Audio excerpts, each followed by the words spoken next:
Hello, everybody. Welcome back to the channel. Thank you so much for the support that I got in my previous video. I did not expect that at all. And if you're new here, I talk about things like that a lot. So subscribe if you're interested. If you click on the title, don't worry because that's also me calling myself out. I've been thinking about a lot how we as a society shame ourselves for being beginners. That if we don't get things right the first time, it automatically defines who we are. And that's kind of sad because we plan, we get excited, we want to execute it as soon as possible. We buy the thing to prepare ourselves for our goals, and we tell ourselves that this time it's really different. And when we sit down to actually start, and things don't turn out the way we expected, it suddenly feels too hard, too messy, embarrassing, or too shameful to be this bad at something in our first try, by the way. So, given that experience, we stop trying or we don't try at all. We don't put enough reps to see our potential or how we can be so great at this thing. And we frame it as maybe it's just not for me, or maybe I wasn't ready, or maybe let's do it next time. Personally, I think that these statements are just a disguise for something deeper. It kind of covers up a discomfort we can't really tolerate, which is the discomfort of being a beginner. I have felt this way a lot of times, so I get it.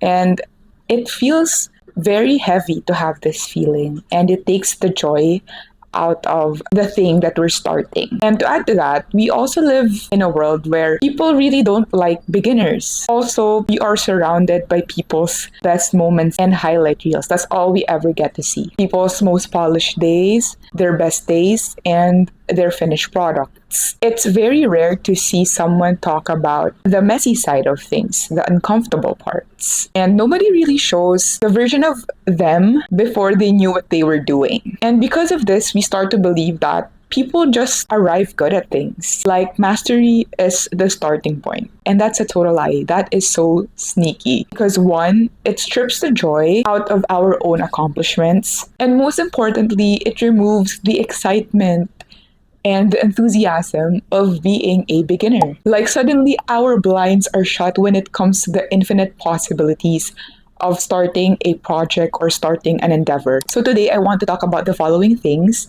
One, why being a beginner feels so unbearable. Two, what's actually happening in our brains when we can't tolerate imperfection. And three, how can we sit with the discomfort of not being good yet on our first try, without it meaning anything about who we are. Let's get into it. First, we have to acknowledge the truth that being a beginner feels more uncomfortable than it is exciting. Think about how we talk about people who are bad at doing things or bad at doing things at their first try. Think about how people treat someone who had just been onboarded first day on the job. You're lucky if you find a good mentor or people are patient enough to teach you. But if you aren't, you're left with figuring it out all on your own. And there's almost no neutral language for it. You're either good at it or not. You either have it or you don't. As a society, we celebrate mastery and we don't reward people for the confidence that they have gathered just to try. And we quietly mock mediocrity, even when that mediocrity is just someone starting. And then let's add social media on top of that. Dr. Bonnie Zucker, a clinical psychologist, put it really well in a podcast made by the American Psychological Association called Speaking of Psychology. She said that social media is well constructed. It's a curated view, and people rarely post themselves struggling or trying to figure things out. We post pictures with filters, looking our best, and living our best lives. And as we should, we should celebrate those things. But Dr. Bonnie Zucker added that these things that we see online can be easily absorbed, not just with young adults or teenagers, but even in adults. And we absorb that as the baseline. So when we're fumbling with something new and everyone around us makes it seem so effortless, the gap between where you are and where you want to be feels enormous. And that gap is also where shame lives. There's also our personal backgrounds to consider. Most of us had an experience where being wrong or really bad at something had consequences. It could be your grades, it could be how you look, and it could be what you have. We are just constantly comparing, which makes us feel that being bad at something feels unsafe. So now, even as adults, starting something new triggers that same alarm system, even when there are no stakes and even when nobody's watching. And that's where the paralysis comes from. It's not laziness, it's not lack of discipline, it's predominantly fear. Specifically, the fear of being seen in your most unpolished state. So here's the part where perfectionism comes in. And I want to be really clear about something first. Because I think a lot of people, including myself, misidentify ourselves here. Perfection is not the same as striving for excellence. Dr. Gordon Flett, a psychologist who has spent over 3 decades specifically studying perfectionism, explained the difference really clearly. He said that the distinction is satisfaction. The person striving for excellence is more likely to be happy with what they've done, but the extreme perfectionist is never satisfied even after a great accomplishment. Let me say that again. The perfectionist isn't just hard on themselves when they fail. They're hard on themselves even when they succeed. Because for perfectionists, it's never really about the outcome. It's about an all or nothing standard that cannot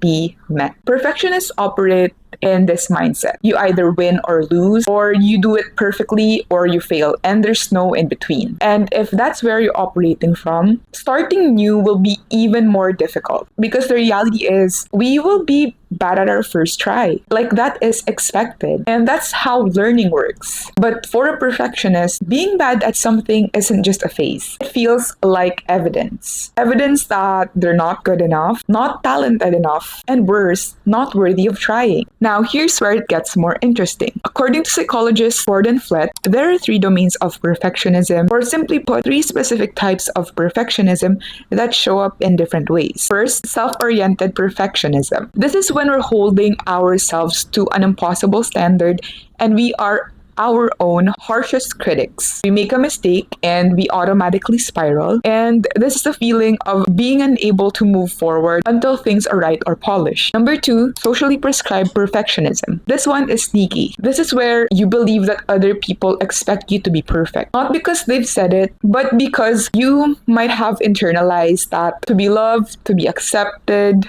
to be appreciated, you need to appear flawless. And lastly, other-oriented perfectionism. This is where you project impossible standards on other people. You get a bit frustrated when people don't act according to the standards you've set. This often looks like control, micromanaging, or just a low tolerance for people making mistakes. Most of us have a mix, but let me focus on the first 2, because usually those are the ones that stop us from starting. Perfectionism often doesn't look like what we think it looks like. It doesn't always look like someone obsessively redoing something. Sometimes it looks like never starting, making detailed plans, and then scrapping them right up before execution because suddenly they're swallowed by the feeling that their work isn't good enough. Signing up for things and then backing out, and spending so much time in the research phase that you never actually make the thing. That's perfectionism too. And that's also your brain protecting you from your fear of doing something badly. In my previous video, you guys seem to enjoy it when I break down the psychology or the neuroscience behind things. So let me do that again. Our brains are wired to seek competence. There's a neurological reward when you're good at something. Dopamine gets released when you have a sense of mastery and safety. And of course, when we're beginners, we're operating at the opposite of that. We're a bit slower, we're uncertain, and we're prone to making mistakes. And our brains read that as a threat. So it does what it always does when it receives threats. It tries to get us out of the situation. The restless discomfort we feel when we think we aren't good enough or we aren't getting the concept fast enough. I know it feels like a signal to quit, but let me tell you that it's not. That's just our brains doing its job in a situation that it wasn't quite designed for. And something that really reframed this for me is realizing that the uncomfortable part is actually where we learn the most. The friction, the clumsiness, the feeling like you're not getting it yet, that's what growth looks like in our brains. New pathways are quite literally being formed. So it feels messy because it kind of is. And we can't skip that stage if we want to be good at something. The only way to be competent in something is to be incompetent at first. And that's basically what the experts say when it comes to neuroplasticity. Neuroplasticity is our brain's ability to rewire itself through experience. Every time you practice something new, even if it feels awkward at first, you're strengthening the pathways in your brain that make it easier the next time. So, knowing all that, how do we actually live that out? Like, how do we let ourselves be beginners without it completely messing with our heads and our self concept? Number one, separate your performance from your worth. This is a big one. I think perfectionism survives because somewhere along the way, we have tied how we perform to how much we matter. So if we do something badly, it suddenly feels like you're bad overall. And those are two very different things. Your first attempt at something is just information. It tells you where you are in the process, and it doesn't encapsulate who you are as a person. Treat it like the first round of data gathering in an experiment. Like, how will you be good at something when you haven't identified the common patterns, what you're good at and what you're not good at? Like, for example, if you try cooking new recipes for the first time and it comes out too salty, and that's not a reflection of your worth as a starting chef or someone who's just starting to cook. It just means that it's salty and it's a signal to use less salt next time. And that's it. But when we attach our identity to the outcome, that ultimately stops our potential because we stop running the experiment before we even gathered enough data. Number two, make something imperfect on purpose. This is actually what a lot of therapists would recommend for perfectionism. Specifically, intentionally doing something less than your best in a low stakes situation and sitting with the fact that nothing bad happened. For example, if you want to start a channel, post a thing without editing it 4 times, send a message before you read it 3 times, start the creative project with the explicit goal of making something mediocre. It's like giving our brains evidence that imperfection is survivable because